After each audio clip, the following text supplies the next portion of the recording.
And tonight we are holding powerful people accountable for how they spend your money. ABC 27 uncovered elected leaders using tax dollars for themselves and not being transparent about it. This story takes place in one particular mid-state township. The question for everyone tonight, though, is do you know where your money is really going? Here's Amanda St. Hilaire's investigation.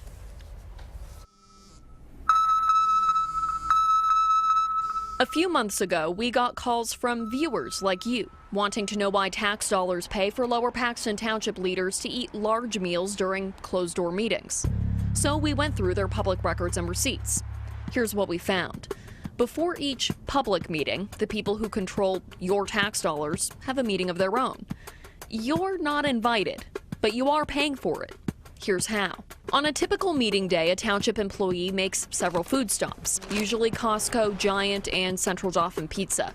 This employee is in a township car and on township time. Your tax dollars pay for both. Receipts show this is the usual amount of food purchased with the township credit card.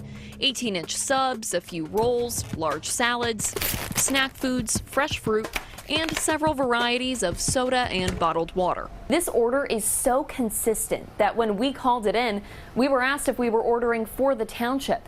The manager and supervisors eat all this in a closed-off room in the township building. If you divide it all out, each person gets this much. So much that sources say some of the food gets thrown out. From 2010 through 2015, Lower Paxton Township supervisors spent more than $11,500 on food for themselves.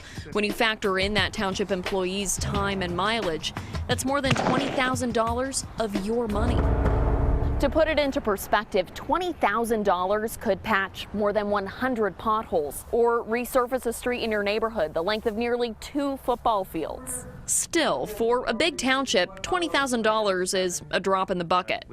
So what's the big deal? To start, Lower Paxton supervisors have been raising taxes.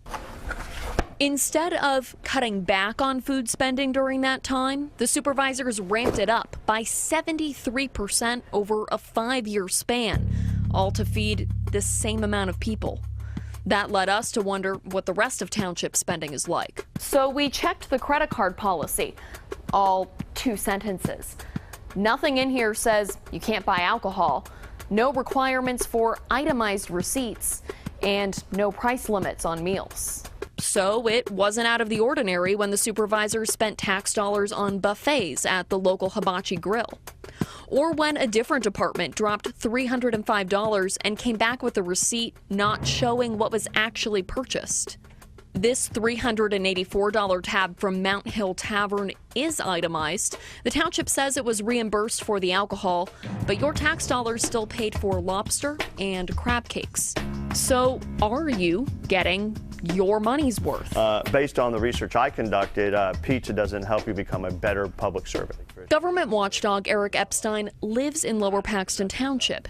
He's worried about where his tax dollars go, but he's more concerned about something else. People are disheartened. They're losing faith in the system because in order for the system to work, it has to function in an open, transparent fashion. Remember, when the supervisors meet to eat, you're not invited. That could be a problem. Where this isn't just a technicality. Attorney Craig Stoudemire focuses on the Sunshine Act, Pennsylvania's law regulating open meetings. The public not only has a right to see the final vote, the public has the right to see the process, the discussion, the deliberation, where a particular commissioner, council person stands, on a particular issue and why they voted the way they did. Meaning when those Lower Paxton leaders are together for their private meals, they cannot discuss township business. A lot of times when those problems happen, it's because they just don't understand the law.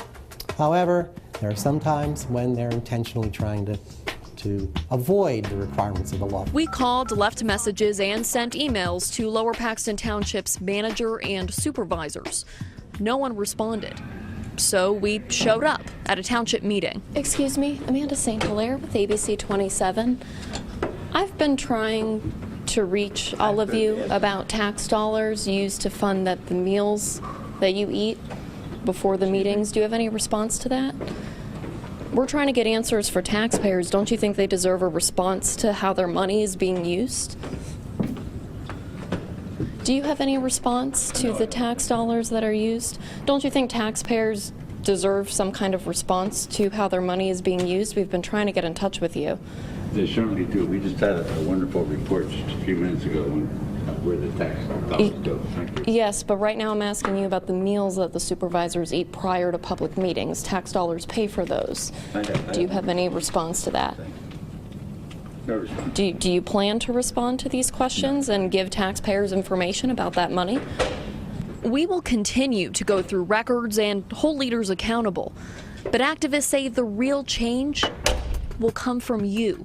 What aids abuse of government power is non-participation by the community.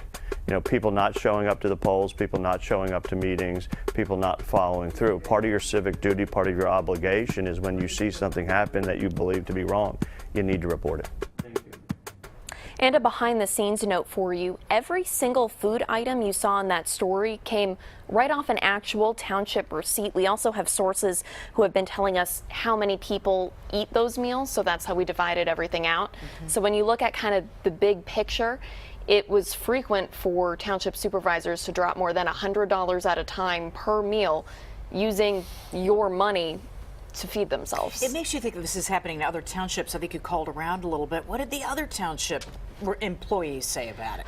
Other elected leaders we've talked to say they eat at home before public meetings. They bring their own meals if they can't do that.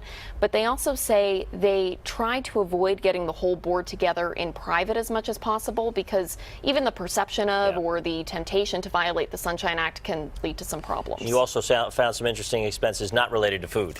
Yes, and we'll have a little more time to talk about that at 6:30. We're doing a Facebook Live question and answer. But the use of the township credit card appears to be relaxed. For example, we found a $178 charge at Lens Crafters.